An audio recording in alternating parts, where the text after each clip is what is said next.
Hi juniors, it's Michelle Masnick in the Career Resource Center, and today we're going to start bubbling for the ACT. In front of you, you should have a copy of the ACT with writing answer document, which is what you see on the screen, and you should also have a copy of the 2016 Taking the ACT test. I'll have you open your Taking the ACT test booklet to page 9, pull out a pencil, must be a number 2 pencil, and make sure that your answer document is on page 1 facing you so that it looks like it does on the screen. So first we're going to fill out sections A through H. So starting in the upper left-hand corner of your answer document, A through H. In letter A, you're going to write your last name, first name, middle initial, write your home address, city, state, and zip code. In field B, you're going to, again, write your last name, make sure your last name is first, then your first name and middle initial, and make sure that you bubble one oval underneath each letter. If there are extra spaces at the end of your name, you should bubble in the empty oval at the very top of that column to indicate that there should be nothing in that box. So again, filling out A through H. When you're done, please put your pencil down and look up at your teacher so that he or she knows that you're done. Teacher, please pause. The next section we'll look at is box L. This is the ACT Educational Opportunity Service, which allows you to learn about educational, scholarship, career, and financial aid opportunities at no charge to you. To participate, fill in the Yes oval. By responding yes, you are agreeing to be contacted by ACT and other organizations who participate in the ACT Educational Opportunity Service. You are authorizing ACT to provide information about you to colleges, universities, financial aid and scholarship agencies, and other organizations that offer educational programs. Your test scores and your Social Security number are not reported. All third-party organizations that participate have agreed to use this information only for the purpose of sharing the information with you about their educational or financial aid programs. If you do not respond, you will not be a part of the service. So please either fill in yes now or no now. Okay, our next section is section M.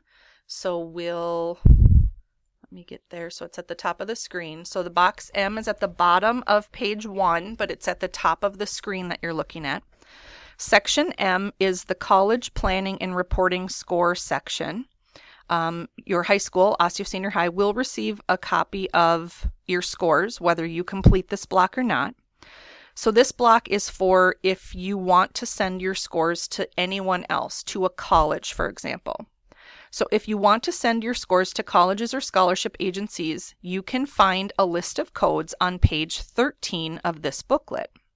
Find the code for each of your choices and enter the codes up to 4 in order of preferences. Please think carefully about your choices. You will not be able to make changes to these choices after you've taken the exam. If you don't plan to go to college, you can just skip this section completely.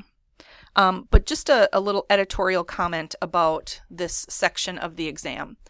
Even if you're not really sure where you want to go to college at this point, and so you're feeling like, well, I'm just going to leave it blank, I just want you to understand that if you choose to send your scores after you take the exam, you will end up paying $12 for every report you send. So not filling these 4 out and ending up sending your score after you take the test would cost you $48. So you're basically getting $48 of score reporting for free by filling out choice 1, choice 2, choice 3, and choice 4. So even if you're not quite sure where you're going to ultimately end up, maybe you have an idea of, 2 or 3 or 4 colleges that you'll likely apply to next year. And so those are the choices that should go in section M. So go ahead and fill out section M now. Teacher, please pause. Okay, let's now move to page 3 of the answer document, which, let me just arrow down here, looks like this. So at the top is the interest inventory. We're going to look at the email address section, which is kind of in the middle, toward the bottom of that page. So this part is optional, but you should provide your email address if you have one. It will be used in accordance with the ACT privacy policy and included on score reports to colleges.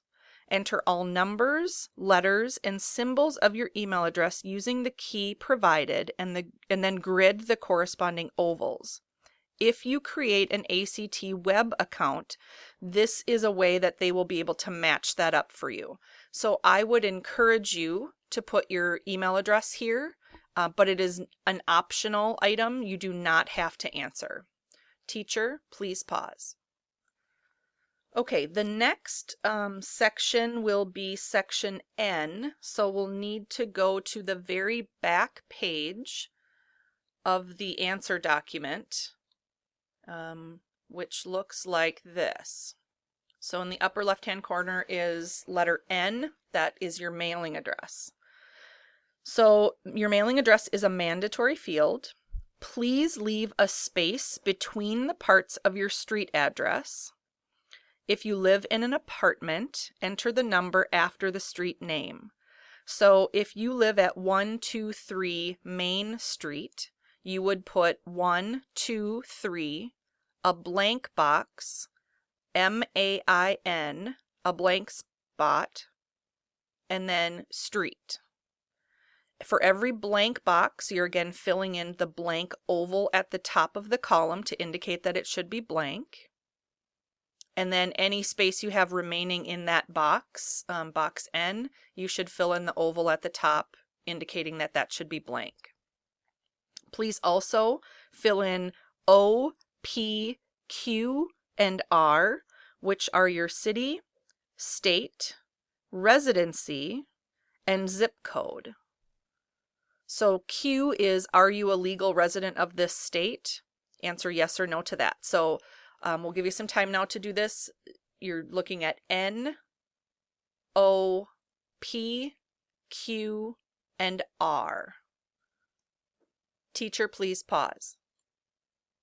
The next section is section S, like Sam. It's in the middle of the screen.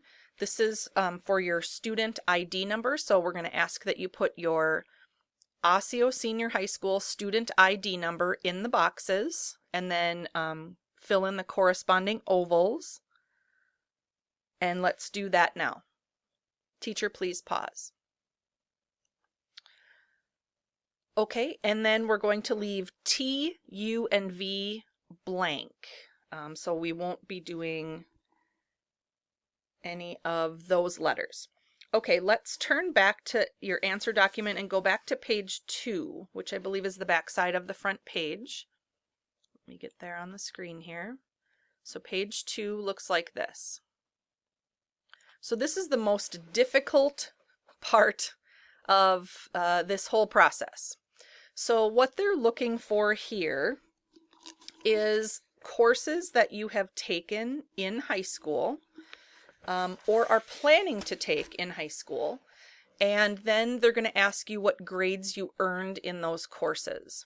So basically what they're doing here is they're trying to figure out what your cumulative GPA is, and so you're going to self-report that.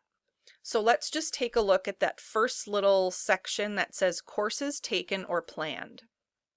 It says to indicate whether or not you have taken each of the high school courses listed below, and if not, whether you plan to take them before you finish high school. So there's a have taken or am taking column. There's a have not taken but will column. And then there's a have not taken and I will not take it. So again, I have taken it or I am taking it. I haven't taken it yet, but I'm going to senior year potentially, or I haven't ever taken it and I'm never going to. So let's look at the English box here first. So it says English for 9th grade credit. Everybody in the room has taken English for 9th grade credit, right?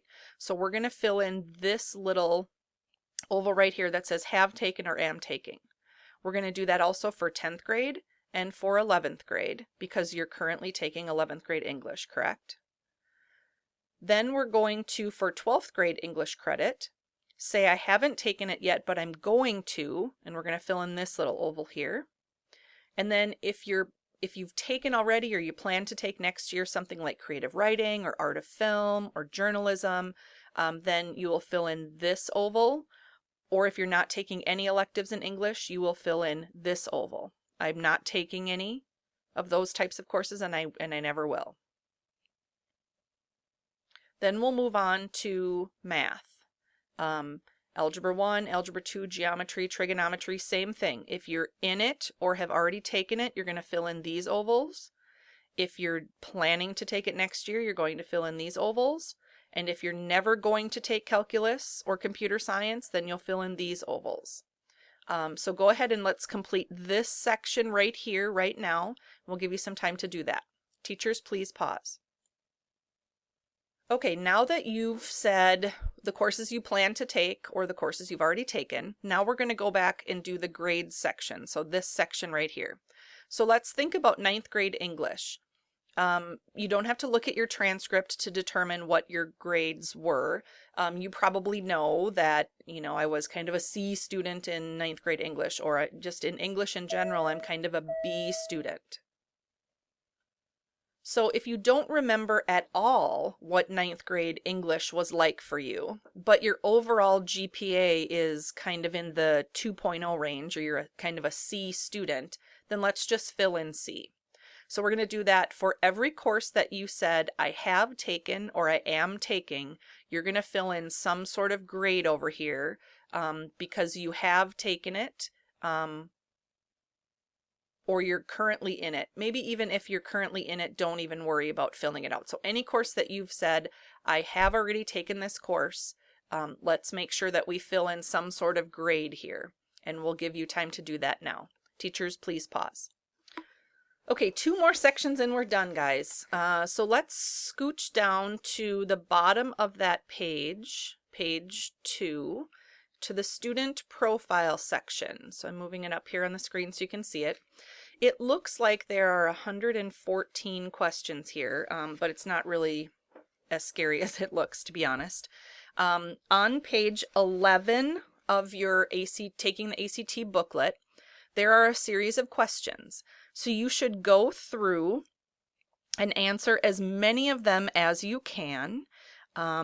If you do not plan to go to college at all, no sort of training after high school, you may skip many of the items. But if you're planning, this is what's going to help ACT connect you with those opportunities that we talked about earlier. So question number 1 in your booklet says, I plan to enroll as a, and then the answers are either 1 or 2. So answer 1 is a full-time student, and answer 2 is a part-time student. Most of you will enroll as a full-time student in college, so you would answer number 1. Unless you are planning on doing part-time, then you would answer number 2. So then it skips from question 1 to question 4, which it does on your answer document as well. Upon entering college, I plan to live in, so then you indicate where you plan to live in either 1, 2, 3, 4, or 5. Then it skips from 4 to 11, and 11 says, which college major do you plan to enter? And those are listed on page, on the next page actually. So on page 12 is a list of college majors. So you would answer that for number 11. Your first choice of occupation or career is number 12, and so on. So we're going to give you some time to do numbers 1 through 114. Again, they're skipping lots of numbers here. Just be as accurate as you can. If you honestly just don't know the answer, you're just undecided, there's probably an undecided answer that you could fill out, or you can just leave it blank. So we'll give you some time to do that now. We're doing student profile section, questions 1 through 114. Teachers, please pause. Okay, and then our very last section for the ACT pre-bubbling is the interest inventory. So I'm getting there on the screen. It starts at the very top of page 3, and there are 72 questions. So these are your answers here, of course, but on page 14 is where you will find the interest inventory questions, or statements, I should say.